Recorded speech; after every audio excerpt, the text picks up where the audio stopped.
Bonjour à tous, ici c'est Serge Kakembe du www.jctube.com et bienvenue sur mon canal YouTube éducatif et informatif, le Trading Wall Street TV. Et aujourd'hui, comme tous les samedis, pour bien finir la semaine, qu'est-ce que l'on fait? On fait notre crypto rapport dans lequel on va s'intéresser à tout ce qui est Bitcoin et blockchain. Donc principalement ici c'est tout ce qui est Bitcoin au niveau global. Regarder un peu ce qui se passe dans certains endroits, donc au niveau de sa situation géographique. Et ensuite s'intéresser aux institutions, donc Wall Street et toutes les places financières mondiales et voir réellement qu'est-ce que les big players sont en train de faire. Donc voilà. Bien sûr, si c'est la première fois aussi que vous tombez sur mon canal YouTube et que vous croisez mes vidéos ici, donc je vous invite fortement à regarder tout ce qu'on a en archive. Donc ouais, on a énormément de choses. On fait pas mal de crypto trading tous les jours et encore beaucoup d'autres choses, hein. Donc bien sûr aussi, prenez le temps de jeter un œil à tout ce que l'on fait au niveau de recherche et d'analyse et de consulting. Donc là, je vous laisse ici la page internet et donc vous regardez exactement ce que l'on a. Donc vous voyez ici en archive, on a toutes les vidéos que l'on fait au quotidien. Vous avez ici des formulaires de contact pour pouvoir me contacter et encore pas mal d'autres choses, hein. Donc là aussi la page au niveau de tous les tarifs, des services et des solutions que nous faisons. Mais là, on y reviendra dessus demain durant la semaine. Ici, on va directement aller à ce qui nous intéresse nous, c'est-à-dire on va aller faire notre crypto rapport. Donc, oui, qu'il y a pas mal de choses que j'ai voulu partager avec vous. Vous voyez qu'on est dans un moment qui est assez spécial, hein. Donc, vous voyez, on est entre deux choses. Où ici, comment dirais-je, on arrive à passer au-dessus de certains niveaux, donc principalement les 10 000, aller vers les 12 000. Là, je parle du Bitcoin et réellement monter vers le haut. Donc là, le Bitcoin pourra entraîner, amener, comment dirais-je, ce serait une contagion positive, hein, donc permettre à tout l'écosystème de remonter. Ou ici, on rejette les niveaux que l'on est et on peut encore repartir bien plus bas. Donc, vous voyez, il faut vraiment se préparer par rapport à ça. Avant d'aller plus loin, et avant de continuer, j'aimerais passer une annonce ici. Et c'est une annonce à tous ceux qui sont clients, donc tous ceux qui ont les vidéos modules, tous ceux qui sont en consulting, one-on-one et ainsi de suite, donc tous mes insiders, hein, comme je vous appelle. Vous avez vu que dernièrement, ce mois d'avril ici, on a fait le Q2 du Global Crypto Research et il n'y a pas eu d'insider trading. Pourquoi? Parce que là, j'étais en train de préparer une nouvelle thèse, donc vous avez déjà eu les autres insider trading dans lesquels je parlais.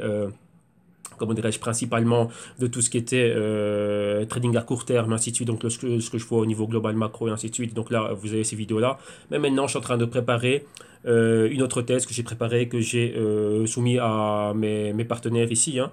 Et la chose étant, c'est quoi? C'est qu'eux aussi, ils étaient en train de travailler sur des idées similaires. Donc là, maintenant, voilà, on a joint tous nos cerveaux. Et là, maintenant, on est en train de développer réellement un rapport de recherche au niveau d'un côté trading et investissement, opportunité avec une horizon 2025. Donc là, avant de commencer ce crypto rapport, je vais réellement, comment dirais-je, vous montrer un peu c'est quoi. Donc avec le genre de rapport que nous on fait, donc c'est un genre de rapport ici, comme vous voyez ici les rapports que fait Sergio, ça ce sont des rapports réellement au niveau fondamental. Vous voyez, c'est un rapport qu'il a fait en 2017, hein, donc de tout ce qui était l'industrie, Internet, ainsi de suite. Et sur base de ce rapport fondamental, voilà, on analyse toutes les compagnies donc de manière relative, hein, donc toutes celles qui sont en train d'être dans cet écosystème et on arrive à quoi? On arrive après à en tirer des conclusions pour dire tiens, ça c'est un achat, ça c'est une vente et ça c'est intéressant, ça ce n'est pas intéressant. Ensuite, sur base de ça, moi je fais tout ce qui est la stratégie d'intervention et le risque management et là maintenant, voilà, on prend les opportunités, c'est-à-dire on prend le risque. Sur base de son travail, ici, comme vous voyez, il y avait pas mal de compagnies, on est arrivé avec les compagnies qui sont les plus efficaces, donc les plus efficientes à ce niveau-là, c'était quoi? C'était Amazon. Donc ouais, si vous regardez bien les prix d'Amazon à cette période-là, Amazon était en dessous des 1000 $ et aujourd'hui, regardez où est Amazon. Donc vous voyez que là, ça c'est le genre de travail que l'on fait pour voir, comme ça vous allez réellement pouvoir voir le côté fondamental, comment dirais-je, du travail. Donc vous voyez ici ce qui est au top, hein, donc les Amazon, Google et Facebook, regardez aujourd'hui où elles sont. Donc tout simplement, regardez un graphique, regardez où elles étaient en mai, donc mi-mai 2017. Donc dans le cas d'Amazon qui m'ont été un de mes best winners, avant c'était Apple mon best winner, maintenant c'est Amazon qui est ma compagnie top, et voilà, en dessous des 1000 $. Donc moi précisément j'étais dedans déjà à 700 $ et aujourd'hui voilà, elle a atteint des nouveaux 600, enfin 1600 $ et Jeff Bezos, le CEO, est l'homme le plus riche du monde maintenant. Donc voilà, donc ça c'est afin que vous ayez une idée.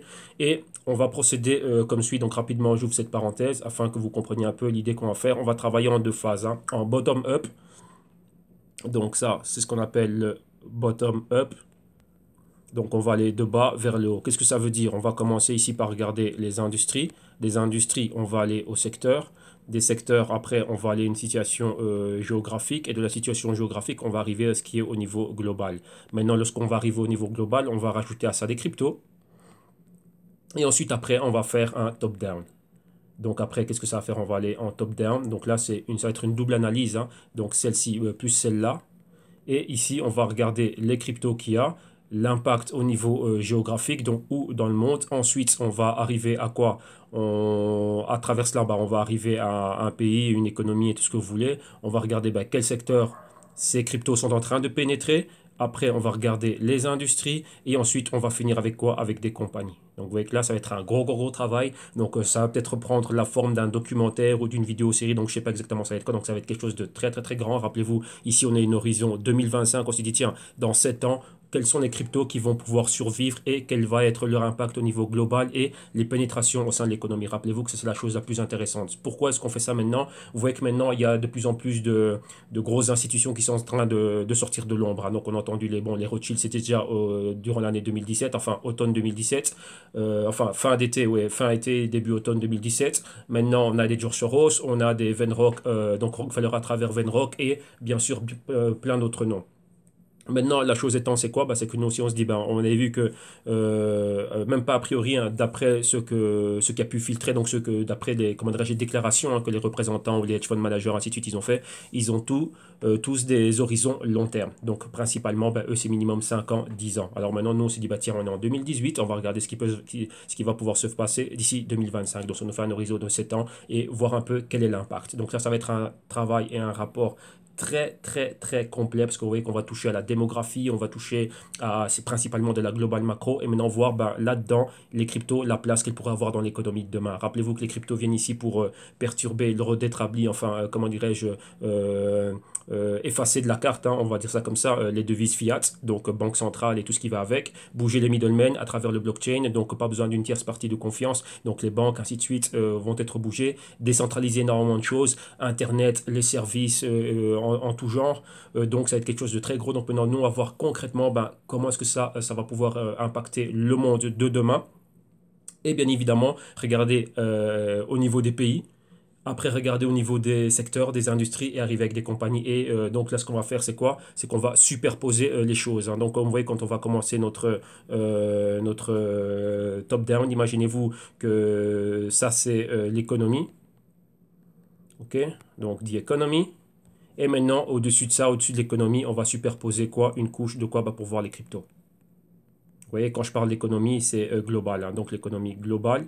Et ensuite, au-dessus de ça, on va voir les cryptos. Et maintenant, on va voir l'impact, hein. Donc vraiment, on va voir réellement de l'économie, qu'est-ce qui va vers les cryptos. Et maintenant, par rapport aux cryptos, on va voir quels sont les cryptos qui vont réellement avoir un impact réellement au niveau de l'économie. Et donc là, vous voyez, aujourd'hui, on est en 2018, donc dans une phase embryonnaire. Et on va voir ça où on va aller en 2025. Donc vraiment tirer des conclusions et voir quels sont les cryptos qui vont être là. Donc là, on a déjà une petite idée. On a déjà commencé notre brainstorming, mettre les choses dedans. Maintenant, chacun d'entre nous va travailler et amener pas mal de choses. Donc là, ça va arriver très bientôt. Donc ça va être un truc qui est super intéressant. Et réellement, ma thèse, mon idée, la manière dont je l'ai exposée hier lors de notre réunion, ça leur a plu. Donc là, voilà. Ça, c'était ma petite annonce. Donc là, voilà sur quoi est-ce qu'on va travailler. Et donc là, voilà. Donc là, comme ça, vous le savez, donc je profite de ceci pour faire mes annonces. Et donc là, voilà. Maintenant, sans plus attendre, on va directement aller au crypto rapport de ce samedi. Et on va commencer par quoi? Ici, je vais commencer par vous partager quoi? Donc, bien évidemment, on va commencer, hein, tous les liens que vous voyez ici que je vais partager avec vous, donc pour ma recherche et ainsi de suite et toutes ces ressources, vous les aurez ici en description de vidéo dans YouTube. Donc, ne vous inquiétez pas. Une partie aujourd'hui et une partie demain. Rappelez-vous, il n'y a pas beaucoup d'espace ici dans le bloc, enfin dans la partie description de vidéo de YouTube. Donc, ça va être moitié-moitié. Et ici, on va commencer avec quoi? Il y a un gros documentaire qui a été fait par une superbe boîte de production. Et c'est un documentaire concernant le Bitcoin. Donc, on dit au-delà de la bulle. Donc, ça, c'est super intéressant. Donc, ça reprend pas mal de choses concernant le Bitcoin. Donc, maintenant, je pense que tout le monde est aware, hein. Donc, tout le monde sait exactement c'est quoi le Bitcoin, ainsi de suite. Donc, c'est très important de revenir vraiment à ce qui s'était passé. Donc, vous voyez un peu la crise du Nasdaq de 2001, donc le crack du Nasdaq, la crise financière de 2008. Et en même temps, 2008, cette crise financière est directement au même moment une création du Bitcoin. Donc, maintenant, on va voir ça. Donc, tout ce parcours réellement du Bitcoin, hein. Donc il y a déjà ce premier documentaire, ensuite il y en a un deuxième ici, Magic Money, et là aussi on parle ensuite quoi, de la révolution Bitcoin. Donc un autre super documentaire super intéressant. Donc là voilà, je vous le mets ici, donc je le partage avec vous. J'espère juste une chose, pour ceux qui ne comprennent pas l'anglais ou quoi que ce soit, j'espère qu'il y a des traductions. Donc là j'ai pas vérifié qui est les traductions, donc j'espère que vous allez pouvoir avoir les traductions par rapport à ce documentaire, hein. Donc voilà, donc là c'est là pour vous. Et maintenant on va commencer réellement ce qui se passe au niveau Bitcoin, au niveau global. Et qu'est-ce que l'on a ici? Vous avez monsieur Tom Lee, donc le fondateur de Fundstrat, donc ancien JP Morgan. Et ici maintenant, il est en train de parler de ce qui se passe au niveau de la bataille entre le Bitcoin et le Bitcoin Cash. Rappelez-vous, ça fait un bout de temps que cette bataille elle existe, hein. On connaît les tensions, donc principalement venant de Roger Ver, qui lui était à la base le premier investisseur dans le Bitcoin, qui après est 100%, on va dire, allez, à 95% maintenant de tous ses holdings sont en Bitcoin Cash, et il lui dit que le Bitcoin Cash est le véritable Bitcoin selon la vision de son créateur, donc le mystérieux Satoshi Nakamoto. Donc là maintenant Tom Lee, il vient et il reparle un peu de cette animosité, hein, qui est entre comment ces deux parties. Donc on l'a vu partout, on l'a vu à travers les vidéos, on l'a vu à travers Twitter surtout, et maintenant voilà, donc ça arrive aussi à Wall Street, et donc là on est là et on en parle. Donc là c'est très intéressant, il soulève des points qui sont très intéressants. Continuons maintenant, qu'est-ce qu'on a? Et ici, on parle du Bitcoin. Et maintenant, Bitcoin, comment est-ce que ça va permettre à la gente féminine de s'enrichir? Donc là, ici, c'est à travers Fortune Magazine. Et c'est un panel, un plateau dans lequel on voit une jeune dame, donc un jeune entrepreneur ici, qui a fait quoi? Ben voilà, qui est devenu riche grâce au Bitcoin. Et donc là, pour elle, le Bitcoin est peut-être un outil aussi pour permettre, on va dire quoi? Ben, l'expansion de la femme au niveau économique maintenant, dans l'économie, dans le monde actuel dans lequel nous vivons. Donc à cette époque ici, en 2018. Donc là, voilà, donc c'est quelque chose de très intéressant. Donc, vous voyez qu'il n'y a pas seulement que des révolutions, on va dire, économiques, mais c'est une révolution qui se passe à tous les niveaux. Ok, à tous les niveaux. Donc, elle est globale, la révolution, et maintenant aussi, elle vient aussi au niveau des genres, des différences, et bien évidemment ici au niveau démographique et social. Donc là, c'est quelque chose de super intéressant. Donc, vous voyez, cette jeune femme a un fonds de de venture capital, et maintenant, voilà, ça va au-delà de, comme je le dis ici, hein, de l'aspect uniquement, enfin, ça touche à l'aspect monétaire, mais social aussi. Donc, il y a un impact socio-économique au niveau du Bitcoin. Donc là, c'est super intéressant de voir jusqu'où ça va. Donc, vous voyez, que je pense on n'aurait jamais imaginé que cela arrive à ce point, mais voilà, le Bitcoin, c'est une véritable révolution, ça va partout, hein. Et comme elle dit, voilà, elle a sa propre boîte de venture capital, et vous voyez ici qu'elle dit venture capital is dead. Pourquoi? Les ICO. Venture capital, ce sont ceux qui sont à la base dans, comment dirais-je, dans la phase embryonnaire et phase initiale, et à l'inception d'une startup, et l'amener réellement à son entrée en bourse. Donc là, ici, vous avez les fameux Andreessen Horowitz, ainsi de suite, qui maintenant, vous voyez qu'il y a plus ce qu'on appelle des IPO, donc Initial Price Offering, donc passer comment dirais-je, du format startup à rentrer à Wall Street. Maintenant, on est une startup et on fait une ICO. Donc, Wall Street, entre parenthèses, bip, Wall Street, vous voyez, c'est ça. Donc là, il y a une grosse révolution qui est en train de se faire. Et donc là, pour elle, c'est une opportunité pour pas mal de femmes entrepreneurs et ainsi de suite. Donc, super intéressant ces points. OK?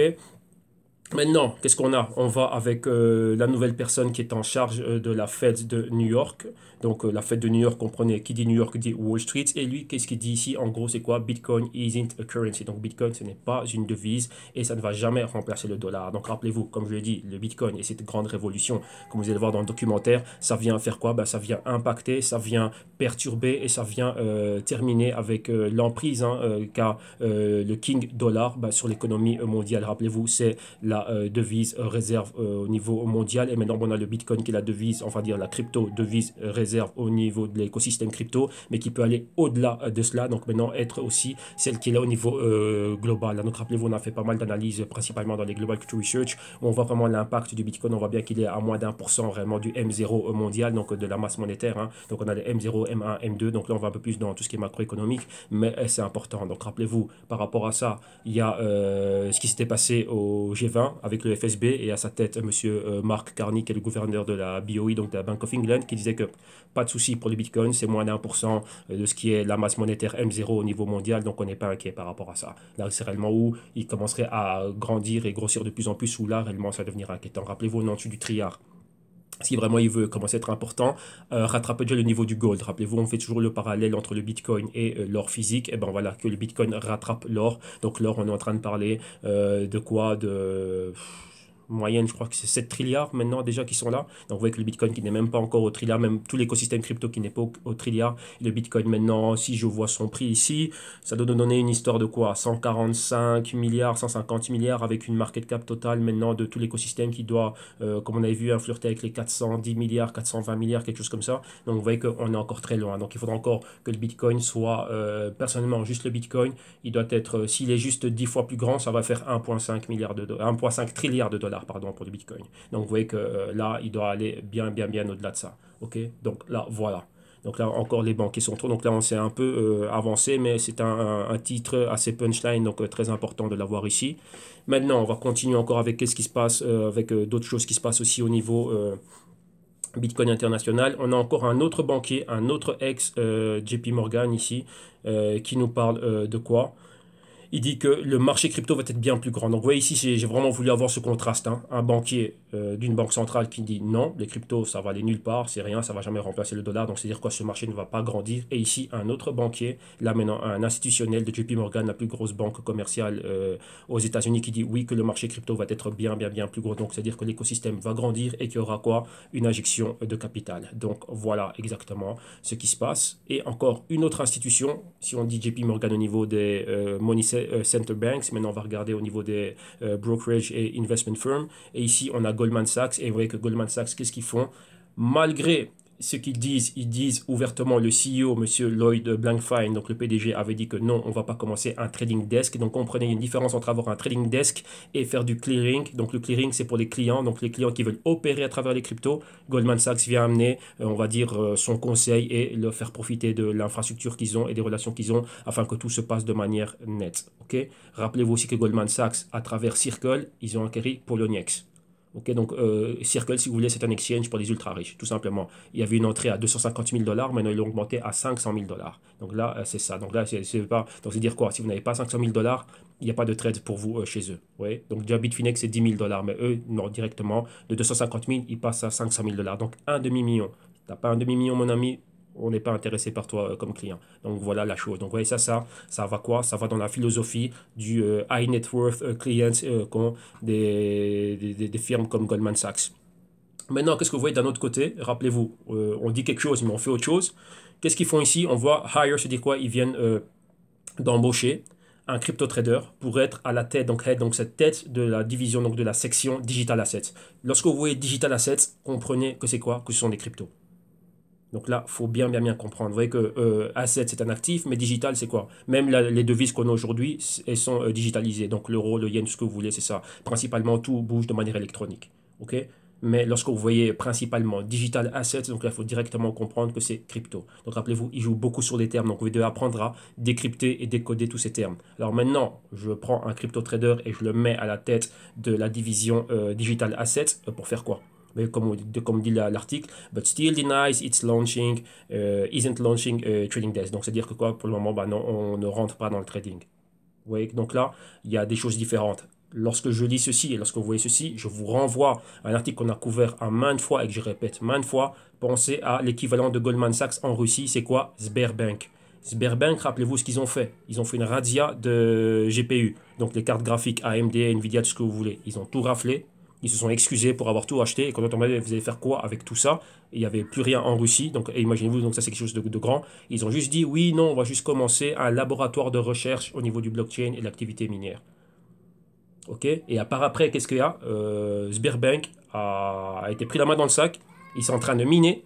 Ministre des Finances là-bas et de l'économie en Russie leur a dit ok, vous pouvez miner, l'activité minière elle est ok, mais pas la vente. Donc si vous minez en Russie, vous devez vendre à l'étranger. Qu'est-ce que Sberbank a fait? Ils minent en Russie et ils vendent à travers leur succursale à Zurich. Zurich, donc la Suisse, est crypto ICO friendly. Donc faites très attention entre ceux qui sont en train de dire, mais il faut savoir décortiquer ce qu'ils font. Donc là, c'est comme je vous dis souvent, il faut être un initié pour comprendre toutes ces choses-là. Oui, ils disent quelque chose, mais ils font autre chose. Donc là, c'est très, très, très important de savoir exactement, ben voilà, hein, ce sont ils ont des discours doubles, hein, donc voilà, c'est ça. Donc ils ont des langues fourchues. Donc je dis quelque chose, mais je fais autre chose. Donc faire très, très, très attention à cela. Donc là, vous voyez qu'il y a de plus en plus de choses qui sont en train de se mettre sur pied, et même au niveau de tous les médias spécialisés, Wall Street, ainsi de suite, tout le monde dit, ben non, là, c'est gros comme une maison. Si vous ne voyez pas que Goldman Sachs est en train de se préparer à rentrer dedans, non, là, il commence à avoir tous les outils nécessaires par rapport à ça. Donc rappelez-vous qu'au sein de Goldman Sachs, donc de cette banque d'investissement, ils ont un hedge fund qui est basé dedans, mais ce hedge fund est quoi? Comment dirais-je, il est à Londres. Donc à partir de Londres, ils peuvent opérer. Donc c'est comme si c'était deux entités différentes, mais non. Ouais, donc il y a un hedge fund dedans qui est à Londres, et à Londres déjà ils opèrent. Donc rappelez-vous qu'à Londres ils ont énormément de futurs, il y a énormément de dérivés. Là-bas, la plupart des brokers régulés là-bas offrent déjà du trading avec, comment dirais-je, du trading avec des dérivés. Donc allez savoir ce que fait ce hedge fund. Rappelez-vous qu'il y a une régulation particulière au niveau des hedge funds, ils ne sont pas obligés de dire ce qu'ils sont en train de faire. Ouais. À un certain niveau. Et Londres est très flexible et très souple à ce niveau-là. C'est pas comme la SEC aux États-Unis. Londres, donc le FCA, ça n'a rien à voir. L'autorité des marchés financiers londonienne n'a rien à voir avec l'autorité des marchés financiers nord-américains, parce qu'il y a énormément de hedge funds qui sont basés à la City of London. Donc là-bas, ils peuvent faire tout ce qu'ils veulent. Donc là, il faut faire très attention à cela. Donc il faut aller bien plus loin au-delà de ce que l'on voit. Et maintenant, on va finir le côté global, introduction, avec fort axé sur les banquiers, encore une fois avec M. Tom Lee. Et ici, j'ai retrouvé une vidéo de lui où il est en train de parler de l'économie des cryptos. Et là, c'était un sommet au début de l'année, donc je pense que c'était au mois de janvier, je ne sais pas où exactement. Mais là, vous voyez que c'est très, très, très intéressant ce qu'il est en train de dire, parce qu'il parle vraiment de cette perturbation, hein, de l'ancien ordre, rentrer dans le nouvel ordre, quatrième révolution, on va dire, industrielle, et maintenant à la tête de la crypto, technologie et tout ce qui va avec. Donc c'est très intéressant ce que ce monsieur est en train, la thèse qui est ce dont il est en train de débattre ici. Donc voilà. Donc là, on a fini le côté global. Maintenant, on va s'intéresser un peu plus à des situations géographiques un peu plus spécifiques.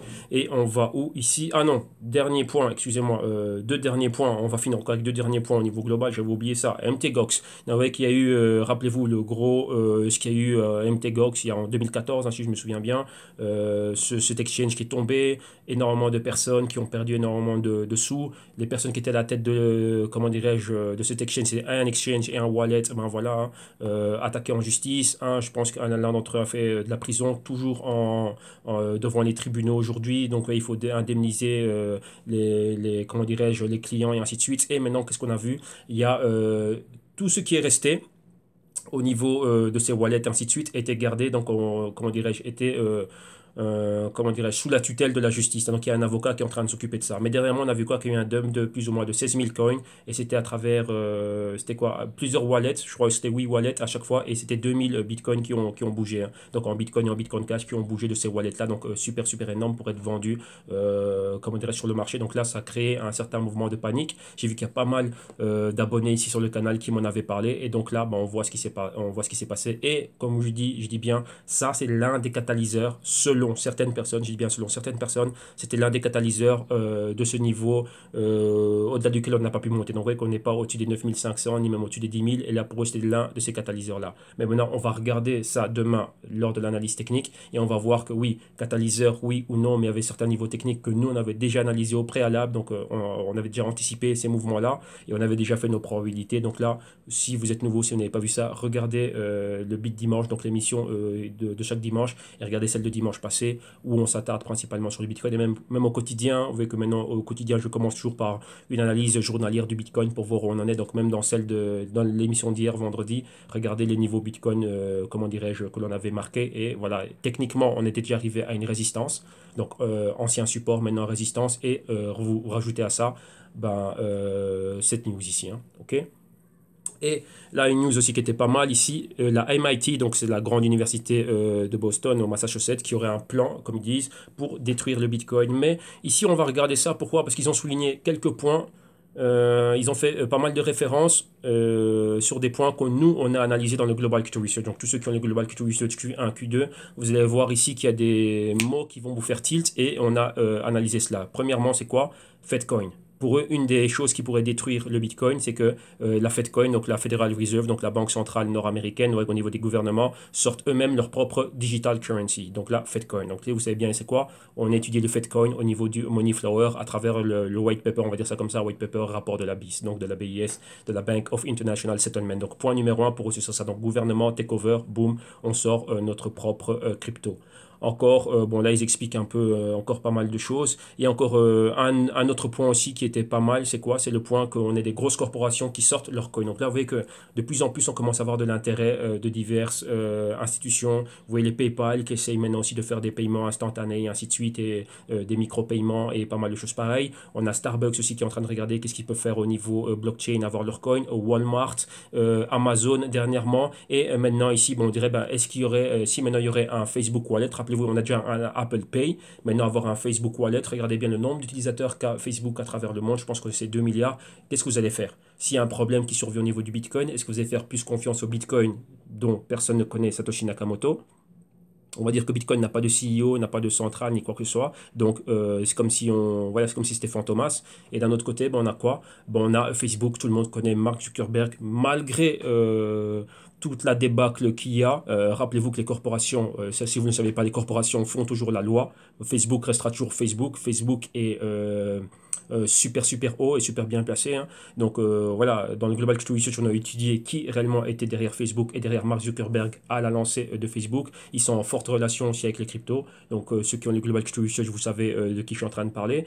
Et maintenant, qu'est-ce qui se passe ici? Alors imaginez-vous que maintenant Facebook, avec tous ses utilisateurs, décider maintenant d'avoir un wallet et de permettre aux personnes ben, de pouvoir payer, maintenir leur argent et ainsi de suite à travers cela, et qu'il y aurait un Facebook Coin. Et on voit que là directement, on aurait 2 milliards de personnes qui ne peuvent pas se passer de Facebook, qui ont déjà Facebook. Rappelez-vous, Facebook c'est WhatsApp, Facebook c'est Instagram, toutes ces compagnies-là font partie, sont sous ce qu'on appelle de umbrella, donc vraiment font partie de la famille Facebook. Elles ont été des activités de M&A, donc des acquisitions. Facebook a acquis Instagram et a acquis WhatsApp aussi. Donc à travers tous ces produits-là, ben voilà, on pourrait avoir quelque chose, donc tous les utilisateurs ben, pouvoir utiliser le wallet de Facebook et un Facebook Coin ou quoi que ce soit. Donc là ce sont deux des points qui sont super gros, et ce point-là aussi a été repris aussi dans le Global Crypto Research au sujet lorsqu'on a regardé le papier de la BIS, il parlait exactement de quoi? De local coins, donc des local coins. Imaginez-vous, ben voilà, il faisait référence à quoi? Imaginez que Facebook maintenant, pensez à une carte de fidélité que vous avez, Yves Rocher ou du Carrefour ou quoi que ce soit. Vous voyez que vous pouvez collecter des points et à un moment donné échanger ces points contre un produit ou un service au sein de l'institution qui vous l'a délivré. Alors maintenant, bah, Facebook, ça pourrait être pareil. Vous voyez, donc là, on est déjà habitué avec des cartes de fidélité. Alors maintenant, imaginez-vous que là, ta carte de fidélité, maintenant, bah, elle est online, elle est dans le blockchain et c'est un wallet. Et lorsque tu atteins un certain truc, ou lorsque tu postes, ou tu as atteint un certain nombre de likes, ou à travers ton mur Facebook, tu permets qu'il y ait des centaines de publicités, et parce que tu es une personne qui a beaucoup de fans sur ta page, et au plus il y a de fans sur ta page, et au plus on a de publicité sur ta page, et ben voilà, on va te reverser ben, une partie, vous voyez, comme les programmes qu'ils ont, hein, quand même, un peu comme le programme que YouTube il a, ben voilà, on va te reverser une partie de tout ce qui est au niveau des ads, lorsque tes fans sur ta page viennent cliquer sur nos abonnements, et tu es directement payé dans ton wallet. Et maintenant, tu vas pas attendre longtemps vu que c'est instantané. Et on te paye en Facebook Coin, et ce Facebook Coin, après, tu peux l'utiliser pour acheter quelque chose au Apple Store, ou tu peux utiliser ça pour payer ton café latte au Starbucks. Voilà, ou tu peux l'échanger contre ce que tu veux. Le envoyer dans un exchange et le bouger pour du Bitcoin ou du Litecoin. On voit que ça, c'est quelque chose de super important, et ce n'est pas une bêtise. Et donc, rappelez-vous que ça, c'est vraiment des choses qu'il faut prendre en compte. Ok? Donc là, voilà. Maintenant, oui, on a fini le côté global, donc avec vraiment les news les plus croustillantes. Et maintenant, on va s'intéresser aux géolocalisations, et on va commencer ici par l'Asie. Et on va où en Asie? Si je ne me trompe pas, on va commencer par la Chine, donc on va directement à Hong Kong. Et qu'est-ce qu'on voit? On voit que maintenant ici que Hong Kong et Singapour sont en train d'émerger comme les nouvelles, on va dire, capitales, hein, donc les nouvelles mecs, vraiment tout ce qui est au niveau de quoi? Des tokens, c'est donc de la vente de jetons. Donc comprenez, vente de jetons, c'est quoi? ICO. Rappelez-vous que la Chine continentale, depuis l'intervention du gouvernement communiste et de la PBOC, donc de la Public Bank of China, il y a eu une migration prolifération forte des exchanges, pas mal de personnes et tout entrepreneurs fortement actifs dans l'écosystème crypto. Et maintenant, quoi, ils ont migré vers où? Ben là, c'est quoi? Ben, des pays, on va dire des pays, des régions bien plus accueillantes comme Hong Kong et Singapour. Donc voilà, ici, la nouvelle Mecque pour tout ce qui est vente de jetons. Donc là, c'est ça. Donc là, c'est ce qui se passe ici en Asie. Donc là, on voit qu'il y a énormément d'activités. Donc c'est quoi? Ils sont ICO et crypto-friendly là-bas. Ok, rappelez-vous que Singapour, on s'en réfère souvent comme étant la Suisse asiatique. Et Hong Kong, ben, vous voyez que Hong Kong, il y a moins de régulation, il y a énormément de business qui sont là-bas. Et, euh, et donc, il y a énormément de choses qui se font là-bas. Donc, rappelez-vous, pas mal d'exchanges, Bitfinex, ainsi de suite et tout ça, ben, ils sont là-bas. Ok. Cardano, donc IOHK, donc Input, Output Hong Kong sont là-bas. Ceux de Singularity.net, donc le docteur Grutzel et tout bazar, ils sont basés là-bas. Donc il y a énormément de fonds et de personnes et de hedge funds, et ainsi de suite, qui sont basés là-bas. C'est une région très, très, très dynamique et vraiment business et capital market friendly. Ok. Maintenant, on laisse la Chine, on va dire plutôt Hong Kong et Singapour, pour se diriger vers l'Inde. Et qu'est-ce qu'on voit maintenant? Ben, il y a un il y a l'exchange ZPay, qui est un exchange qui est super, super connu, donc qui a beaucoup d'utilisateurs. Maintenant, viennent de permettre quoi? Bah, le crypto to crypto trading. Donc, vous allez me dire, oui, mais là, ça ressemble plutôt à ce qu'on avait à Binance, ainsi de suite. Il n'y a rien de nouveau. Si, il y a quelque chose de nouveau ici. Rappelez-vous que Binance, c'est où tu trades ta crypto face à du BNB, où tu traites ta crypto face à du BTC, ou tu traites ta crypto face à du ETH, donc du ETH, hein, donc du Ethereum. Maintenant, vu qu'ils vont bouger du Japon pour aller à Malte, ils ont dit qu'ils allaient introduire l'euro, donc des fiat, l'euro, bon, principalement, je pense qu'ils vont commencer par le dollar et introduire l'euro. Donc là aussi, c'est pourquoi vous voyez qu'ici, au niveau des clients européens, on est encore dans le vieux continent, on aime bien, comment dirais-je, nos euros. On aime bien quand même pouvoir les envoyer en exchange ou notre monnaie locale et être aidé par rapport à ça. Mais vous voyez que, rappelez-vous qu'en Asie, ils sont à un autre niveau. Ils sont à un autre niveau, au niveau de tout ce qui est crypto et ainsi de suite. Donc là, vous n'avez pas idée. Nous, en Europe et même aux États-Unis, ouais, aux États-Unis, tout ce qui est médiatique. Mais là-bas, en Asie, ils n'en parlent pas énormément, ils le vivent. Vous voyez qu'il y a une pub que j'aime bien, c'est la pub Mike McCain. Comme on dit quoi c'est ceux qui en parlent le moins qui en mangent le plus. Vous voyez que les médias nord-américains, ils sont forts là. Ouais, Coinbase, Coinbase, Coinbase. Non, mais Coinbase n'est même pas au niveau de Binance. Et Binance, ça fait même pas longtemps qu'ils sont là. Et là, il y a même des experts de Wall Street qui ont regardé ça pour dire, bah tiens, Binance, ça fait 2 milliards en une année. En moins d'un an. Et bon, par rapport à leur rapport, hein, et ça fait pas longtemps qu'ils sont là, qu'ils existent. Et vous avez par exemple le ICE, donc le International Market, donc les propriétaires du North Stock Exchange, ainsi de suite, eux font quoi? 6 ou 7 milliards en un an. Donc vous dites, voilà, vous dites oui, en un an, mais ils sont là depuis combien de temps? Et vous voyez que maintenant, même à ce niveau-là, au niveau de rentabilité, même Coinbase aussi a eu une super, super grosse année. Et regardez comment ils sont en train de monter. Rappelez-vous que tout le volume aussi vient d'Asie. Donc là-bas, c'est un tout autre niveau. Ici, on a quoi? On a juste que Coinbase qui est super, super connu. Et d'autres exchanges, mais on n'arrive pas au niveau de volume qui se passe là-bas en Asie. Rappelez-vous que lorsqu'on prend la Chine, ainsi de suite, c'est déjà plus d'un milliard d'habitants. L'Inde, c'est aussi plus d'un milliard d'habitants. Donc maintenant, eux, cet exchange ZP, pour en revenir à cet exchange ici, c'est quoi? Crypto to crypto. Ce qui fait qu'ici, on peut tout échanger.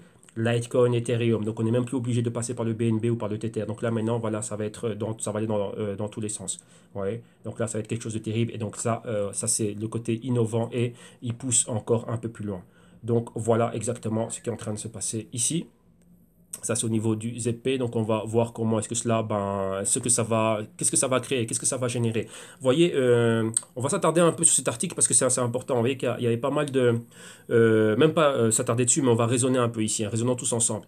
Il y a pas mal de personnes qui m'envoient des mails, même beaucoup de personnes ici, beaucoup d'entre vous, hein, ici, donc vous allez vous reconnaître, abonnés du canal, qui est en train de me demander, ben tiens, moi je suis en train de trader par rapport au BTC, mais c'est pas toujours ci, pas toujours ça. Beaucoup de personnes aussi dernièrement parlaient de la corrélation, donc de l'importance réellement du Bitcoin comme étant réellement la monnaie de référence. Hein. Vous voyez que cette réserve, vous voyez, comme le dollar au niveau mondial, dans le monde, dans l'économie actuelle, et ben, le Bitcoin dans l'écosystème crypto. Et vous voyez, l'Ethereum aussi a son importance au niveau des altcoins pour les lancements des ERC20, ainsi de suite. Vous voyez tout ça, hein, tout ce qui est les ICO, ainsi de suite. Beaucoup se lancent à travers Ethereum. Donc, vous voyez que la dominance de ces deux cryptos est forte. Mais maintenant, qu'est-ce que ça veut dire? C'est-à-dire qu'avant d'aller vers une crypto alternative, il fallait où mon ICO est lancé à partir d'Ethereum, donc ça valide comment dirais-je, ça donne, comment dirais-je, Ethereum est là, il est bien solide, on va dire, il ne va pas bouger, vu que s'il n'y a pas Ethereum, on ne peut pas être lancé. Donc rappelez-vous comme Throne, par exemple, qui était lancé à travers Ethereum, ainsi de suite, et pas mal d'autres dApps et d'autres ICO, d'autres cryptos. Et d'un autre côté, ben, le Bitcoin, pourquoi? Afin d'arriver à ceci, ou à tel ICO avoir un token pre-sale ou quoi que ce soit, ben voilà, on doit d'abord avoir du Bitcoin. Oui, on demande principalement ou du Bitcoin ou de l'Ethereum. Donc on doit d'abord acheter du Bitcoin et d'Ethereum pour ensuite aller faire quelque chose. Donc là, vous voyez, ça veut dire quoi? Ça revient au dollar. Au niveau mondial, par exemple, moi j'ai envie d'acheter du pétrole. Je suis d'abord obligé de convertir ma monnaie fiat locale en dollars et ensuite je peux aller trader par exemple avec l'Arabie Saoudite ou bon Venezuela, bon ils sont rogue donc ils sont enfermés dans leur côté ou aller vers Poutine pour aller avoir du pétrole russe et ainsi de suite. Vous voyez, donc là c'était ça. Maintenant au niveau du Bitcoin c'est pareil. Donc ça veut dire quoi? Que le Bitcoin reste solide. Maintenant si ça c'est généralisé et qu'on n'est plus obligé de passer par du Bitcoin, plus obligé de passer par l'Ethereum et qu'on a d'autres choix, donc on va pouvoir voir des paires de, comment dirais-je, des combinaisons qui sont intéressantes. Ça, c'est dans le futur. On va voir ce qui va se passer maintenant. Donc là, ça veut dire quoi? Le Bitcoin perdrait-il de sa dominance? Le Bitcoin ne serait, comment dirais-je, est-ce qu'il va être indispensable à ce niveau-là ou pas? Donc là, on va voir. Et vous voyez qu'il y a encore d'autres, comment dirais-je, d'autres cryptos, des stablecoins, comme on les appelle, hein, qui sont là et ainsi de suite. Donc là, vous voyez que ça, cet article, si on laisse de côté le côté juste l'exchange ZP, cet exchange indien, mais si on prend juste ce concept crypto to crypto trading, et on rajoute à ça, ouais, que maintenant il y a beaucoup de plateformes qui veulent créer des exchanges décentralisés, car pour eux c'est la finalité même du blockchain, c'est d'avoir des exchanges décentralisés et non centralisés comme on l'a maintenant. Là, ça va être quelque chose de fort, hein. Et bon, là, je laisse de côté, il y a encore pas mal de choses qu'on peut rajouter avec ça, hein. Donc, comment dirais-je, il y a pas mal de startups qui sont en train de développer pas mal de situations, enfin, comment dirais-je, pas mal de technologies. Donc, je pense à ça, aux atomic swaps, ainsi de suite. Mais bon, voilà, là, je ne vais pas rentrer dans tout ce qui est trop technique. Mais juste ça, il y a quelque chose à l'horizon ici. Donc, oui, là, quand on voit ça, bon, on peut palper pas mal de choses à l'horizon si c'est une tendance qui est généralisée. Et donc là, on pourrait voir pas mal de choses de ce côté-là. Bon, on laisse maintenant l'Asie et maintenant on va où? On va en Europe et numéro un, on va en Finlande. Et comme vous voyez ici, on parle de taxes. Qui dit taxes dit régulation, des lois et ainsi de suite. Et qu'est-ce qui se passe ici? En Finlande, les autorités ont identifié des milliers de traders Bitcoin qui n'ont pas payé leurs taxes. Ah, ah, ah. Donc rappelez-vous, les taxes, c'est vous qui devez les déclarer. Si vous ne les déclarez pas, ben, vous ne les déclarez pas. Maintenant, ça c'est un gros problème. Pourquoi? Ben, parce que, comment dirais-je? Vous voyez, c'est là où rappelez-vous, Coinbase, le problème qu'ils ont eu, et c'est là où maintenant où vous comprenez pourquoi est-ce qu'on veut qu'il y ait une régulation au niveau des exchanges, parce que les lois sont super dures avec eux, parce qu'on veut des KYC, donc des Know Your Customer, donc connaître ton client, savoir qui c'est. Rappelez-vous qu'avant on pouvait créer, je sais pas moi, rentrer dans un exchange juste avec un alias, maintenant non. Maintenant après il faut lorsqu'on fait des KYC, donc il faut connaître la personne, compte bancaire, ainsi de suite, donc des comptes bancaires officiels, ainsi de suite, donc pas mal de choses, donc pour savoir exactement ben, comment l'argent est en train de bouger, si on va d'un exchange à un autre. Et maintenant, ça c'est si je parle du fiat, mais maintenant au niveau des wallets et ainsi de suite, vous voyez que s'il n'y a pas mon véritable nom ou quoi que ce soit, donc vous voyez que là aussi c'est un gros problème. Donc tout ça pour dire quoi? Que ce blockchain, enfin même pas blockchain ici, tout ce qui est crypto, ça pose un problème réellement. Pourquoi? Aux autorités, au gouvernement, parce que le gouvernement ne peut pas collecter ses taxes. Et le gouvernement a besoin de taxes. C'est très important. Là, il y a une importance à ça, mais bon, on va pas ouvrir cette parenthèse, sinon ça va nous faire une vidéo de 3 heures. Là, c'est un autre niveau économique, mais comprenez qu'il y a un gros problème à ce niveau-là, et c'est pour ça qu'on voit tout ce brouhaha. Comme je dis, 2018, ça va être une année, même pas comme je dis, hein, on le sent, on voit que ça va être une année forte au niveau de la régulation. Pourquoi? Parce que tout le monde connaît cela, tout le monde est dedans maintenant, tout le monde est aware, on va dire ça comme ça, hein, du potentiel des gains qui pourrait y avoir. Donc maintenant, bah, qui pourraient avoir et même dans un futur et qui ont déjà été faits. Alors maintenant, bah, le problème c'est quoi ici? Ben, ah bah tiens, il faut qu'on puisse taxer dedans, donc nous aussi on va avoir notre part.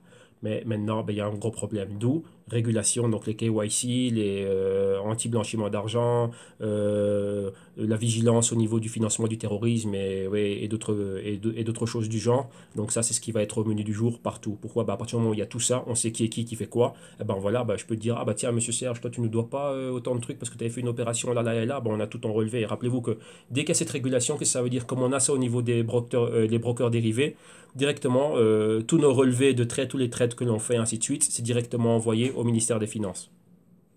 Directement. Alors maintenant, les exchanges n'étaient pas obligés de le faire. C'est qu'il y a des exchanges qui bougent, qui sont en train de changer, enfin bouger d'endroit. Pourquoi? Au niveau de la régulation. Lorsque la régulation se corse, eh ben, ils se disent, bah non, là, ici, c'est plus, c'est pas OK, donc on bouge. Donc vous voyez que d'un côté, ils sont en train de mettre de la pression. C'est une stratégie. Et c'est quoi la stratégie qu'ils font? C'est un peu comme Trump. Vous voyez, tu veux pas être, je sais pas moi, regulation compliant. Qu'est-ce qu'on fait? Ben, on va arrêter tes services bancaires. Donc voilà. Ouais, on a vu pas mal d'embargos bancaires pour des traders et pour des institutions, des exchanges principalement. Et donc voilà, bah, ça c'est la chose. Jusqu'à ce que tu cèdes. Mais si tu cèdes pas, ben, tu bouges ou ton business il est fermé ou quoi que ce soit. Donc il y a énormément de problèmes de ce genre. Donc là, ça va continuer. OK? Maintenant, on reste en Europe et en Europe de l'Est, et on va en Géorgie. Et qu'est-ce qu'on voit maintenant? La Géorgie est en train d'émerger comme le mining hub. Donc tous ceux qui sont, attendez, no thanks, tous ceux qui sont dans l'activité minière, ben voilà, il y a un nouvel endroit qui est super friendly pour vous. Ben, c'est l'endroit où on peut miner sans aucun problème en Géorgie. Et donc là, c'est quoi? Ben, vous voyez pourquoi? Ben, les raisons, tout simplement, c'est quoi? Ça, comment il est localisé? Là où il est en Europe. Et d'un autre côté, qu'est-ce qu'on a? On a l'hydroélectricité là-bas qui est bon marché. Et donc là, vous voyez que ça fait énormément, c'est des bienfaits pour tous ceux qui veulent se lancer dans l'activité minière. Et donc là, voilà. Et un autre exemple, c'est quoi? C'est qu'il y avait une grosse compagnie, Bitfury, qui était super connue. Donc cette compagnie des US qui, à un moment donné, ben, avait opéré des facilities. Donc ils avaient leur ferme minière là-bas dans ce pays, en Géorgie. OK? Donc voilà, il y a encore pas mal d'autres personnes qui sont là. Donc voilà, donc c'est super intéressant et ça peut être rentable pour pas mal de personnes. Donc voilà, à tous ceux qui, oh, qu'est-ce que j'ai fait? Bêtise. Voilà, à tous ceux qui sont intéressés par cela, ben, vous savez où vous pouvez aller maintenant. Alors maintenant, continuons. Ici, on est où ici?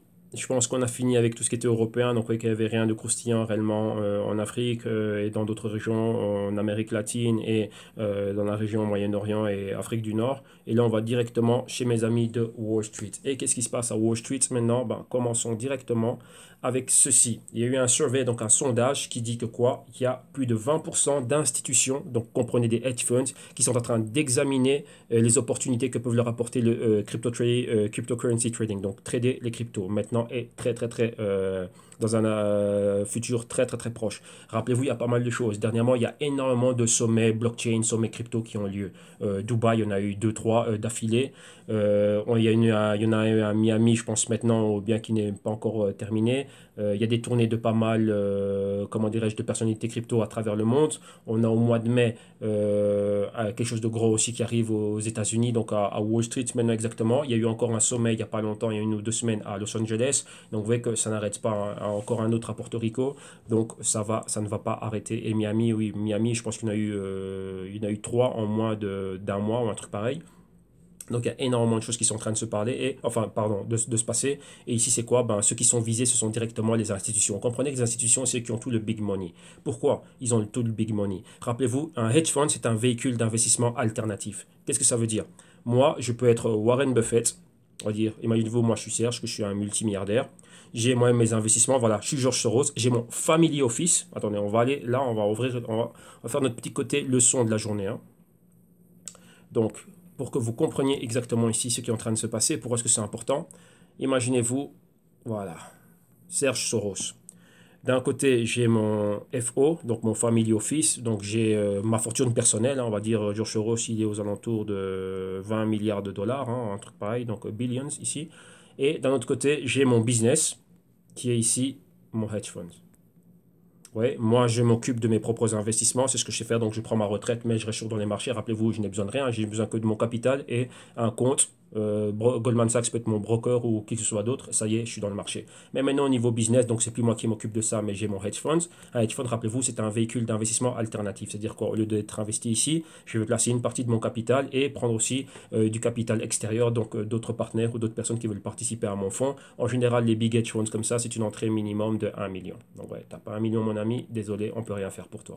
Il y a ça, mais il y a d'autres hedge funds qui sont un peu plus bas. Rappelez-vous, là où moi j'étais, on avait des entrées à 10 000 et maintenant, dernièrement, on avait monté les entrées à 50 000 dollars. Donc c'est ça. Et entre 50 000 dollars, 100 000 dollars, vous pouvez encore trouver quelque chose. Mais on va dire les big hedge funds, c'est 1 million. En dessous d'un million, on ne parle pas avec toi. Donc voilà, comme ça, vous savez. Donc maintenant, on a ce véhicule ici. Ce véhicule-là, à travers un hedge fund, il n'y a pas qu'une personne comme George Soros qui peut être là. Toute personne qui est super riche, les multimillionnaires et toute personne que vous voulez, ben voilà, ils ont deux types. Ils vont avoir une partie d'investissement qu'ils vont gérer eux-mêmes, mais on va dire, bah tiens, je vais prendre, voilà, imaginez-nous, j'ai 20 milliards, eh ben, je vais prendre 10% de ce que j'ai, donc 2 milliards, je vais le mettre dans ce hedge fund ici. Je vais encore prendre un autre 2 milliards, je vais le mettre dans un autre hedge fund, et c'est comme ça. Donc ils vont prendre de l'argent de tout le monde, même des nations. Une nation peut investir dans un hedge fund. Ouais, donc là, il y a énormément de choses. Les hedge funds ont une régulation régulation particulière. Donc rappelez-vous, c'est un véhicule d'investissement particulier. Donc ceux qui sont ce qu'on appelle même pas les PM, mais les hedge fund managers, ce sont des personnes super super importantes, ce sont des rockstars. Et en tête, donc là, vous avez George Soros qui était là, donc déjà number one. Non, le number one, c'est Ray Dalio de Bridgewaters. Et avant lui, vous avez d'autres personnes très connues, hein, donc Stephen Cohen, ainsi de suite. Donc voilà, pas mal hop là, pas mal de personnages comme ça. Donc maintenant, pourquoi est-ce que ceci c'est important? Pourquoi est-ce que cette réunion-là et ce survey super super important? Parce qu'ils ont des milliards, voire des trilliards. Ouais, ils ne sont jamais, jamais 100% investis. On va dire que lorsqu'ils sont investis, sur 100% du capital qu'ils ont, donc imaginez un hedge fund qui a, je sais pas, on va dire un hedge fund qui a 10 milliards, il y a toujours une partie qui garde en cash. Pourquoi? Pour tirer avantage des opportunités à court terme ou autres. Alors maintenant, imaginez-vous si j'ai un hedge fund qui a 10 milliards et que j'ai 20% de mon capital, 20% de 10 milliards, ça fait exactement 2 milliards que je ne sais pas où je vais les mettre. Et maintenant, il y a des personnes comme Tom Lee et il y a des conférences pareilles et on est là, on y participe et on nous montre les bienfaits de ce qui peut se passer au niveau du Bitcoin et des cryptos. Donc vous voyez que j'ai 2 milliards sur le côté, mais des hedge funds, il y en a des centaines à travers le monde. Donc vous voyez que si on a juste 10 hedge funds qui ont 2 milliards comme ça sur le côté qui dorment, ça fait déjà, on parle déjà de 2 fois 10, ça nous fait déjà 20 milliards. Alors maintenant, imaginez-vous qu'il y a des hedge funds qui ont plus, il y a des hedge funds qui ont 100 milliards, qui ont 50 milliards, qui ont ainsi de suite. Alors imaginez-vous si tout cela, ils se disent, tiens, on va commencer à investir. Donc, vous voyez qu'il y a possibilité ici d'aller bien plus loin. Donc, rappelez-vous des vidéos quotidiennes dans lesquelles je suis en train de parler, des possibilités qu'il y avait, qui est cette grande entrée massive de capital de Wall Street ici directement dans l'écosystème crypto. Pas spécialement au prix auquel on est. Rappelez-vous que selon le Bloomberg Intelligence, le point clé pour eux, c'est quoi? C'est de voir encore un autre crack du Bitcoin de 90%. Donc, ce serait le 5e maintenant et que l'on voit le Bitcoin tomber donc des hauts de 20 000 avec lesquels il a flirté, s'est retrouvé aux 2000. Là, ce serait les cryptosols. Si déjà, pour moi, c'est les cryptosols, alors imaginez-vous pour eux avec des milliards. Donc, ça, c'est quelque chose que vous devez comprendre. Mais pour le moment, on est en train de les attiser, on est en train comment dirais-je, de leur faire les yeux doux. Oui, de leur montrer des bienfaits et des retours potentiels. Imaginez-vous, si c'est 20 000, c'est un marqueur. Donc, on sait que 20 000, c'est une target que l'on a, on tombe à 2 000. Donc, d'office, maintenant, c'est quoi? Si on rentre, on doit remonter à 20 000. Donc là, vous devez comprendre, c'est un consensus. Vous voyez que maintenant, c'est quoi? La nature décentralisée de la chose fait qu'on n'est pas sûr qu'on va arriver jusque-là. Au niveau du stock market, on peut le faire. Donc, regardez tout simplement la crise qu'il y a eu en 2008. Le marché avait perdu 50% de sa valeur, entre 50 et 60% de sa valeur. On est tombé bas. Et regardez, on est remonté où? On a réatteint ces 2000, enfin, les 50% qu'on a perdus, on les a récupérés. Et maintenant, on allait faire des hauts max. Donc, vous voyez que là, c'est un marché qui est centralisé, qui est régulé. On sait qui est derrière, on sait qui sont les tenants, ceux qui ont le monopole sur le marché. Donc, pour eux, c'est du easy money. Maintenant, ici, dans le Bitcoin, on est dans un marché qui n'est pas centralisé, qui est décentralisé. Et on veut encore le décentraliser encore plus. Alors imaginez-vous, là, c'est ça. Ça, ce sont certaines craintes. Donc, il faut qu'il y ait certains outils qui doivent être mis en place afin de pouvoir avoir ces stratégies de hedging qui soient mises sur pied afin de pouvoir en profiter. Donc, vous voyez que c'est ça qu'ils sont en train de tenter de gagner du temps afin de tout mettre en place. Mais maintenant, là, il y a déjà ici 20%. Donc, s'il y a, on va prendre 10 hedge fund managers, moi, j'arrive à en convaincre 2 d'entre eux. Tout simplement, c'est ça. OK? Donc, un cinquième d'entre eux, donc sur 10, il y en a 2 qui se disent, OK, vous savez quoi? Tu sais quoi, Serge? Je vais investir. Je vais mettre un des 2 milliards que j'ai là sur le côté. Donc là, maintenant, ça va faire plus. Il y aura de plus en plus de, comment dirais-je, de conférences pareilles. Donc là, c'est selon un sondage. Maintenant, on continue avec ça. Et qu'est-ce que l'on voit ici? Un autre article qui rejoint un peu qui rejoint cet article ici, mais qui dit quoi? Inflows of big money. Donc là, c'est ça. Donc, qu'est-ce que ça veut dire? Bitcoin's near-term fortunes. Donc, c'est-à-dire quoi? Ça se rapproche. Et c'est encore une fois un article de monsieur Tom Lee, donc de Fundstrat, qui en parle encore pour dire quoi? Comme on dit, lorsqu'il parle, on l'écoute. Donc, il a fait pas mal de prédictions qui ont été acertées, hein, donc qui étaient tip-top dessus. Et maintenant, il est en train de parler de ça. Donc, les inflows of big money into crypto. Dès que vous voyez big money, comprenez Wall Street. Mais Wall Street, ce n'est pas uniquement Wall Street aux États-Unis. Principalement, eux, pourquoi? Ce sont ceux qui sont les plus médiatisés. Vous voyez, c'est comme le Bitcoin. Ce sont les plus médiatisés, mais c'est peut-être pas les plus grands. Rappelez-vous que la City est bien plus grosse au niveau de volume de trades et de capitaux à la journée que Wall Street. Mais Wall Street, c'est ce côté. Wall Street, c'est New York, c'est connu. On a le Nasdaq, on a aussi le S&P 500, on a les Facebook, ainsi de suite. Mais il y a d'autres big players qui restent dans l'ombre, mais qui font énormément de super gros mouvements. Et là, comme on dit, c'est ce big money là qu'on attend. Donc c'est ça qui va tout changer maintenant. C'est cette entrée du big money de Wall Street. Donc là, comme vous voyez, ça fait énormément de temps, enfin ça fait pas mal de temps déjà que je suis en train de parler de ça, et voilà, je ne suis pas le seul qui voit cela, on le voit et on le sent, on voit leur intérêt. Maintenant, vous devez savoir comment est-ce que ces personnes fonctionnent, quelles sont les métriques qu'ils sont en train de regarder. Donc voilà, là ça nous renvoie à quoi? Vous voyez, ça c'est par rapport au survey, donc par rapport au sondage qui avait été fait, donc c'est un sondage qui avait été fait par eux, et voilà, ils ont fait ce sondage et ils savent exactement ben, quel est le nombre de personnes qui va pouvoir ben, voilà, rentrer dans les cryptos, comme on dit ici, hein. Pour eux, est-ce que le Bitcoin est arrivé en bas ou pas? Ce genre de rapport, voilà, pour vous dire ça comme ça, c'est bien plus important que ce que vous voyez sur un graphique. Pourquoi? Rappelez-vous, et je vous le dis souvent, Wall Street, c'est un consensus. Si le consensus de Wall Street est, comme il dit ici, hein, est-ce que le Bitcoin est arrivé au bottom? Donc, c'est quoi un bottom? A-t-il atteint un support? S'ils sont tous sur yes et qu'ils se décident tous à rentrer à un niveau, donc ce niveau-là va être un niveau d'équilibre. C'est-à-dire, il y aura un équilibre entre les acheteurs et les vendeurs. Donc là, je vais vous le dessiner ici, comme ça vous allez le comprendre, hein, vu que ça, c'est comme une représentation assez graphique. Rappelez-vous, le Bitcoin, on a vu ça. Ok, ça a baissé comme ça. On a eu ça. On est quelque part là. Et oui, maintenant, on est en train de faire ceci. Là, comme ça. Vous voyez, vu qu'on a une petite résistance là, ça. Si ça, c'était les niveaux qu'on avait atteints. Donc, ça, c'était les 6005. Ça, ici, ce sont les 6000. Rappelez-vous, on parle de 2000. Hein, donc, encore bien plus bas pour revenir ici. Donc, les niveaux en dessous de ce qu'on avait vu en 2017. Ça, c'était le pic ici, début d'année 2018. Donc, maintenant, la projection qu'on attend, c'est ça. Revenir ici au 20K, donc au 20 000 et aller bien plus haut. Rappelez-vous, lui, il parle de Tom Lee nous parle de 25 000. Maintenant, on va prendre une autre couleur. Comme vous avez vu les questions qu'il était en train de poser, est-ce que le Bitcoin est arrivé pour vous à un bottom? Donc le bottom, ça veut dire ça, que le Bitcoin ne va pas aller plus bas que ça. Si maintenant on arrive à convaincre Wall Street que ça c'est le bottom, donc le consensus de Wall Street va dire ok les gars, l'idée de 2000 c'est pas mal, mais s'il y a une grosse partie de personnes qui décident de rentrer maintenant, bah, ça va faire déjà une première vague. Rappelez-vous, ils rentrent par vague. On s'attend à voir ceci. Donc oui, ça peut être la première vague d'entrée qu'on peut voir. Rappelez-vous, hein, 2 milliards et je sais pas moi, sur 100, donc sur 100 hedge funds, comme on a dit quoi, 20%. Donc 20 hedge funds, ouais, donc le cinquième, donc 20 hedge funds qui vont rentrer avec 2 milliards ici, vague numéro 1.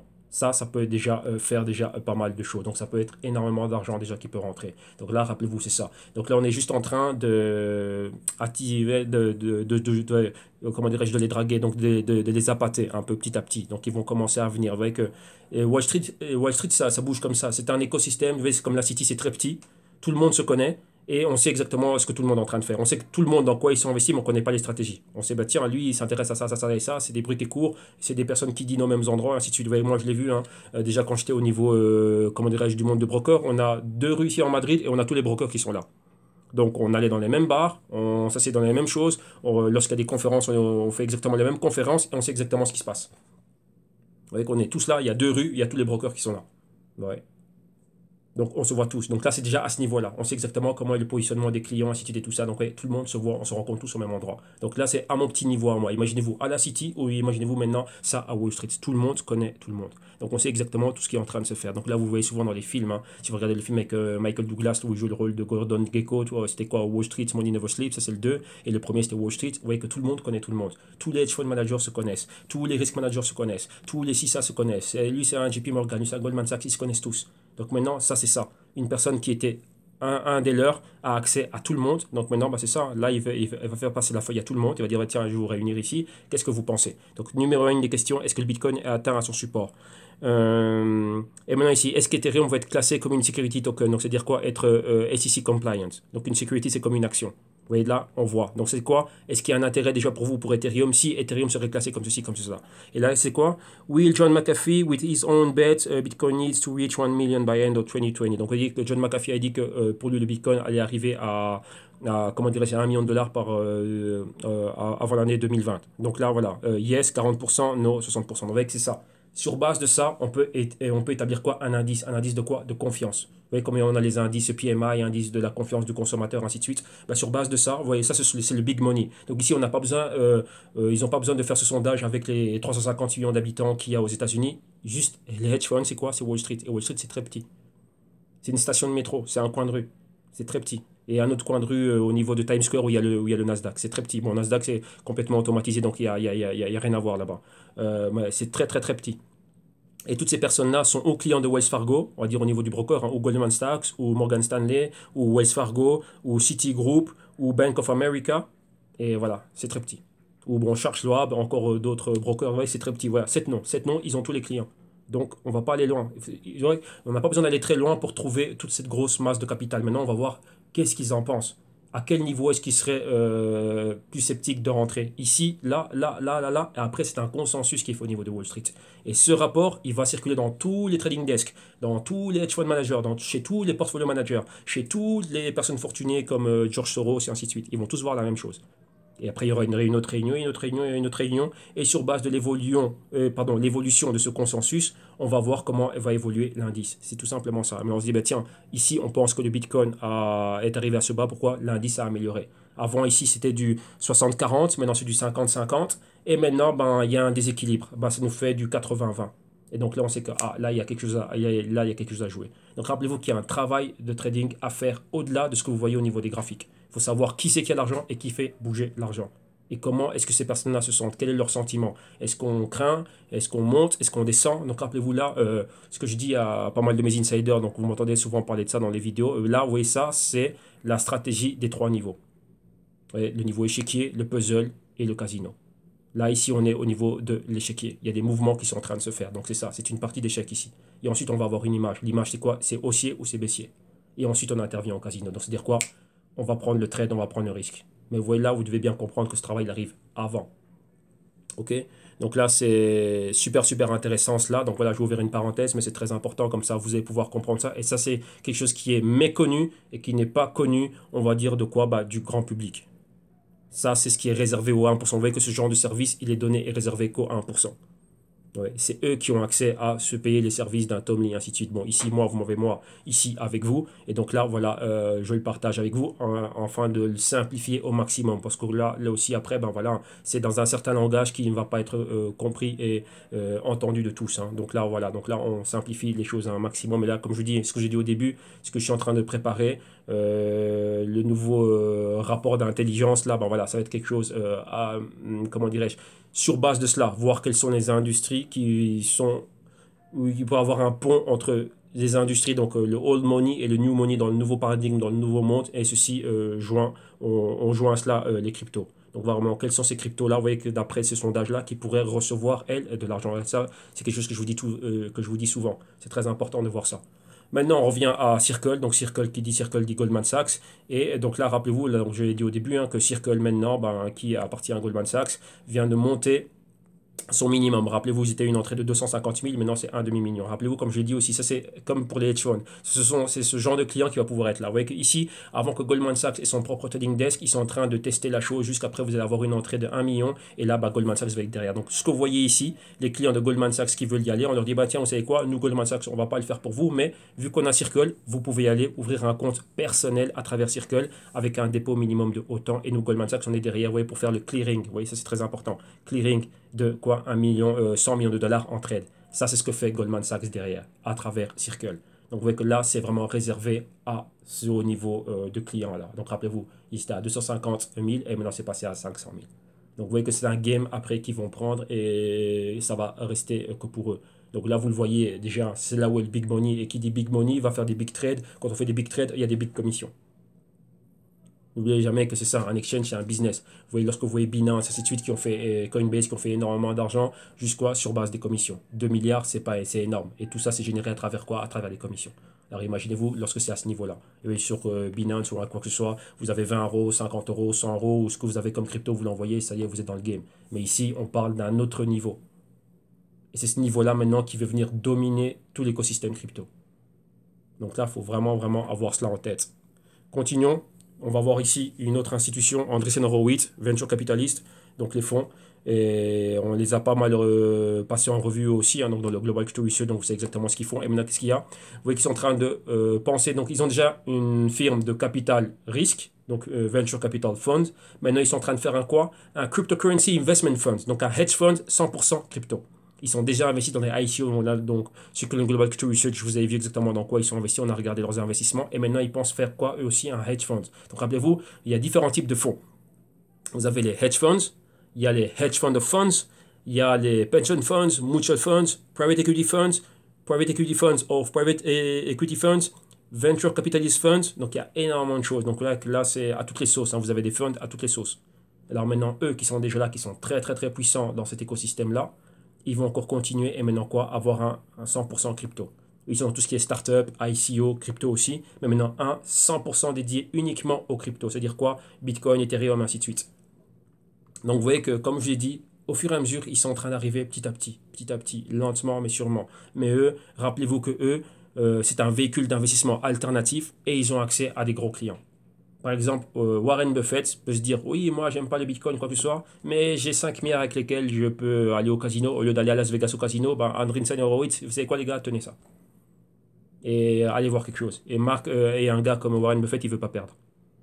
Donc, il faut préserver ses 5 milliards et lui donner un retour. Donc, vous voyez, il aura le choix. Ou aller vers le VC, donc le Venture Capitalist Funds, ou aller vers le hedge fund qui vont faire 100% crypto. Donc, vous voyez, ça, c'est ça. Donc, vous voyez que ceux de Wall Street sont en train de se positionner petit à petit. Principalement, les VC sont basés à San Francisco, mais c'est la même chose. San Francisco et Wall Street, ils bossent main dans la main. Parce que c'est le secteur tech maintenant qui est le grand boom. Donc le Nasdaq est à la tête de Wall Street. Donc tous les gains qu'on a eu, ça vient principalement de tout ce qui est tech. Et tout ce qui est tech est basé à San Francisco, mais l'argent est à Wall Street. Ok, donc là, voilà, il faut comprendre cela. Maintenant, Bitstamp, mon exchange favori, mon exchange, mon petit chouchou, qu'est-ce qui se passe ici? Qu'est-ce que je vois? Il va être vendu aux Coréens à une entreprise de gaming pour 350 millions. Donc le deal apparemment va être fait. Donc on va voir, j'espère que ça va, qu'ils vont pas changer au niveau du business, que le business va rester toujours OK. Et donc voilà, donc Bitcoin s'envoie encore un autre exchange qui est racheté. Donc vous voyez, c'est ça, hein. Donc c'est que ça c'est quoi? Ce sont des activités de fusion et acquisition. Donc vous voyez que le crypto space est en train de grandir, ça intéresse des personnes et c'est un business qui est juteux. Donc voilà, donc si vous pensez faire un exchange, ben, faites un exchange et ensuite ben, vendez-le. Donc voilà, ça c'est le but du business. Et maintenant, on reste encore dans d'autres institutions. On a quoi? IBM. Et IBM, qu'est-ce qu'ils vont faire? Ben, ils vont utiliser ici le blockchain pour faire quoi? Ben, pour traquer quoi? Les diamants. Donc principalement, c'est ça, hein, tout ce qui est diamants, ainsi de suite. Et ça, c'est marrant, on en parlait hier. Donc ouais, voilà. Ouais, ce que vous voyez ici, au niveau d'IBM, rappelez-vous ce que je vous ai montré au début, donc le rapport, hein, d'intelligence qu'on est en train, sur lequel on est en train de travailler, sur lequel je suis en train de travailler déjà maintenant, bah, c'est ce genre de choses. Donc vous voyez on a la blockchain d'un côté, donc on va commencer par des industries et ainsi de suite. Donc voilà ici l'industrie du diamant, donc on peut dire quoi? Les diamants ce sont des minerais, matières premières, ainsi de suite. Comment est-ce que, on va dire ça comme ça, comment est-ce que le blockchain et les cryptos vont pouvoir impacter cela? Ensuite on va regarder les situations géographiques, arriver au niveau global et maintenant regarder les cryptos qui vont pouvoir être mises en relation avec ça. Quel crypto va nous permettre de faire ça? Ici, juste d'entrée comme ça, il y a deux noms de cryptos qui nous viennent. VeChain qui fait ça, donc rappelez-vous, hein, en train de surveiller le tout au niveau de la chaîne d'approvisionnement, mais aussi le traquage de ça. Donc dans ce cas-ci, c'est quoi? S'assurer que c'est pas un diamant de sang qui vient du Sierra Leone ou du Congo ou quoi que ce soit, et que ça a été fait en bonne et due forme. Mais il n'y a pas que le diamant, par exemple, qui va pouvoir être là, mais il y a toutes sortes de minerais. Cobalt, tout ce dont on a besoin demain, donc cobalt, coltan, et ainsi de suite, et tous ces trucs-là, ben voilà. Être sûr que ça ne vient pas de zone à conflit. Et là, le blockchain peut le faire. Et rappelez-vous, pour mes insiders, je vous ai souvent parlé d'IBM, que IBM est une compagnie qui est à la pointe de ce qui est le blockchain, et de l'intelligence artificielle et des services cloud, ainsi de suite. Ils ont été massacrés pendant pas mal d'années. Pourquoi? Parce qu'ils ont réinvesti beaucoup d'argent dans ce qu'on appelle le R&D, donc le Research and Development. Ils sont arrivés au top, leur compagnie était à un bottom, et j'ai étudié les derniers rapports donc, de 2017 et ceux du Q1 maintenant qui était enfin, le dernier trimestre, et on va voir les projections qu'il y a maintenant. On est en train de les massacrer à Wall Street, mais au niveau blockchain technologie, ils sont au top. Maintenant, il faut juste le temps que ça prenne. Vous voyez, on va dire ça comme ça, ils étaient avant leur temps, trop avant-garde, ils sont arrivés trop tôt. Et donc c'est ça qu'ils ont mis beaucoup d'investissements qui leur a donné pas assez de cash flow comme les investisseurs et les shareholders et les analystes l'auraient espéré. Maintenant, il faut leur laisser le temps pour réellement que ça prenne. Mais là, comme vous voyez, ils ont anticipé. Donc, ils sont bien positionnés. Maintenant, c'est quoi? Est-ce qu'ils vont tenir?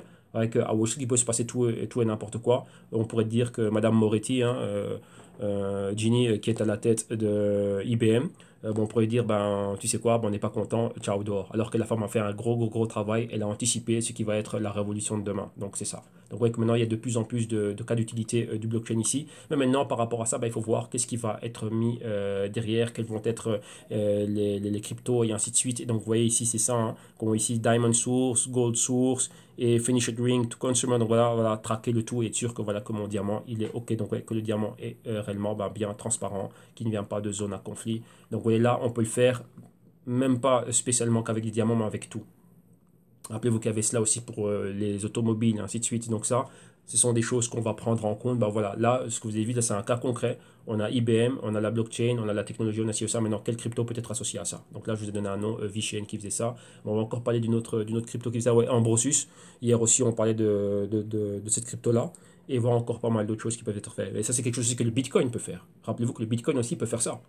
La seule chose étant, c'est quoi? C'est que le Bitcoin, pour le moment, on ne regarde que l'aspect transaction et l'aspect financier, économique. Mais le Bitcoin peut faire ça. Le Bitcoin a une blockchain, donc la blockchain Bitcoin peut vous permettre de faire ça aussi. Donc là aussi, c'est très, très, très important. OK? Et maintenant, on finira avec deux autres institutions. On va aller à PayPal, l'ancien CEO de PayPal, monsieur Bill Harris, qui, pour lui, il dit que le Bitcoin, c'est la plus grande fraude de toute l'histoire. Donc voilà, vous voyez qu'il y en a qui sont pour, d'autres qui sont contre. Bah, pour lui, non. Et encore une fois, le discours est le même. Bitcoin, OK. Enfin non, Bitcoin, c'est pas OK, mais le blockchain, c'est cool. Mais rappelez-vous que le blockchain a été créé pour le Bitcoin. Enfin non, Satoshi Nakamoto a voulu unir les deux. Pour lui que le Bitcoin ne peut pas aller, enfin le blockchain ne peut pas exister sans le Bitcoin. Donc vous voyez, c'est ça. Donc vous voyez qu'il faut faire super super attention. Si tu as un personnage influent, il y a de l'influence, ainsi de suite, tout ce que vous voulez. Mais vous voyez que lui, il est contre.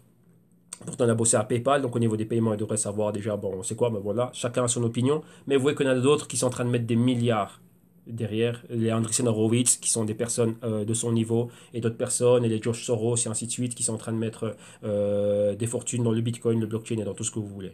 OK? Ou des choses qui sont en relation avec le Bitcoin. Ouais, donc des startups. Un exemple. Dans quoi est-ce que pourrait investir Rockefeller et George Soros? Dans une startup, Lightning Labs, qui est en train de développer tout ce qui est le Lightning Network pour le Bitcoin et pour le Litecoin. Vous voyez, là, c'est une startup qui est en relation avec le Bitcoin. Donc là, pour eux, c'est ça. Donc ouais, investir dans cette startup au lieu d'aller directement dans le Bitcoin. Pourquoi pas faire les deux? Mais avoir bien plus de poids sur la startup et une partie du capital risque, on va dire ça comme ça, dans le Bitcoin à travers Circle. Voilà. Et là maintenant, un autre CEO. Et là, maintenant, on va à quoi? Enfin, on va à un autre capital risque, celui de Comcast. Si vous ne connaissez pas Comcast, Comcast, c'est quoi? C'est service de télévision par câble aux États-Unis. Et ici, ils ont aussi quoi? Leur bras de capital risque. Et donc là, c'est la personne qui est à la tête de cela. Et comme on dit ici, lui, il est bullish on Bitcoin. Vous voyez que vous voyez le CEO de PayPal, enfin l'ex-CEO, Bill Harris, le CEO de PayPal, qui dit Bitcoin, non. Et vous en avez un autre qui, lui, est Bitcoin, oui. Et regardez, il vient de l'industrie de la télévision. Donc là, pour vous montrer un peu le contraste. Donc voilà, ça c'est le résumé à ce que j'ai vu. Donc j'ai appuyé sans faire exprès sur le bouton pause. Donc je sais pas si ça s'est coupé ou quoi que ce soit. Donc je sais pas si j'étais en train de parler. Donc en gros, voilà, en résumé, vous avez vu deux personnes qui viennent de deux secteurs et de deux industries complètement différentes. Et celui-ci qui vient de ce qui est financier et services de crédit, lui dit non. Et l'autre qui vient du secteur des services et dans l'industrie du divertissement, donc télévision par câble, lui dit oui au Bitcoin. Donc voilà. OK? Donc là, c'est tout ici, c'est tout aujourd'hui pour ce crypto rapport du samedi. Donc un grand merci à vous tous, un grand merci à tous ceux qui soutiennent le canal et ainsi de suite. Donc là, vous inquiétez pas, tous ces liens, vous les aurez en description de vidéo. Et n'oubliez pas, revenez demain. Demain, c'est quoi pour le Bit Dimanche? Donc la journée, on va s'intéresser à la première partie des digital currencies. On va faire tout ce qui est Bitcoin. Et réellement, donc on va aller bien plus loin dans notre analyse technique. On va voir ce qui s'est passé cette semaine-ci. On va voir réellement le niveau, le catalyste du MTGOX, voir réellement si ça a eu un impact ou pas. On va voir maintenant où est le Bitcoin et d'ici où va-t-il aller dans les prochains jours, prochaines semaines et prochains mois. Donc là, revenez demain pour notre analyse technique. Un grand merci à tous et l'annonce que j'ai passée déjà pour tous mes insiders. Donc vous savez exactement, voilà, si vous n'avez pas, on va faire une petite vidéo quand même de Intelligence Trading pour vous montrer un peu l'envergure et l'amplitude et l'impact réellement du travail de recherche au niveau de ce genre de travaux fondamentaux. Comme ça, là, je vais déjà vous préparer, voir exactement à ce que vous allez pouvoir retrouver comme info dans le rapport qu'on est en train de préparer. Donc là, voilà, nous on va travailler dessus. Donc ça va être un long rapport, quelque chose de gros. Et après, voilà, on va comment dirais-je, mettre ça sur vidéo et pouvoir vous l'expliquer. Et voilà, faire en sorte qu'il n'y ait pas que moi qui suis en train de parler. Donc ça sera un certain genre de documentaire vu que je vais faire en sorte que les autres aussi participent. Donc ouais, toute mon équipe et ainsi de suite. Donc voilà, donc ça va être quelque chose de super cool. On va préparer ça, ça va être super joli. Donc là, pour tous ceux qui ont les vidéos modules, vous savez déjà, ça c'est déjà pour vous. Et ceux qui sont en consulting privé, ça c'est pour vous. Ça fait partie des bonus. Donc là, vous allez avoir ça. Donc ça c'est bien. Pourquoi? Ça complète ce que vous voyez au niveau théorique. Mais là, vous voyez des cas concrets. Pourquoi? Sur base de ce rapport qu'on va faire, rappelez-vous, nous on fait de la recherche, de l'analyse et du consulting. Sur base de ce rapport, on va prendre du risque. Mais maintenant, on va évoluer réellement le potentiel, mais on va vraiment aller en profondeur dans tout ce qui est analyse et recherche, et ainsi de suite. OK? Donc voilà, donc vous avez bien sûr les liens. Vous savez bien que si vous aussi, ben, vous voulez aller de l'avant, participer à tout ça et apprendre toutes ces choses-là, ben, vous avez les services et les solutions, les vidéos modules, les consulting one-on-one à l'année, au semestre. Vous avez la solution active, vous avez les Global Crypto Research Q2 qui est déjà sorti, plus de 10 éditeurs de vidéos accompagnés d'un PDF de 185 pages, les consultings à la carte. Et donc là, vous venez, vous me contactez et on va commencer à bosser avec vous. Donc là, je vous laisse déjà tous ces liens et tout ceci. Donc là, on y reviendra demain. Et là, c'est quoi? Bah, c'est tout ici pour ce crypto rapport de ce samedi. Ça a été intense, ça a été super, super cool. Et donc là, demain, on va réattaquer une nouvelle semaine. On va commencer par le Bitcoin au niveau du trading et du price action. Donc je vous retrouve demain, dimanche. En attendant, passez un excellent samedi, excellent après-midi. Bonne journée, bon week-end à tous et à demain. Bye bye. Bon, sûrement certains d'entre vous vont faire le pont. Comme c'est sur YouTube, ce sont des vidéos, ben, vous allez pouvoir les retrouver par après lorsque vous reviendrez. Donc bon pont, bonnes vacances, bonnes mini-vacances, enfin peu importe. Passez un excellent week-end et des bonnes journées. Et on se retrouve demain pour certains. À demain. Ciao. Bye bye.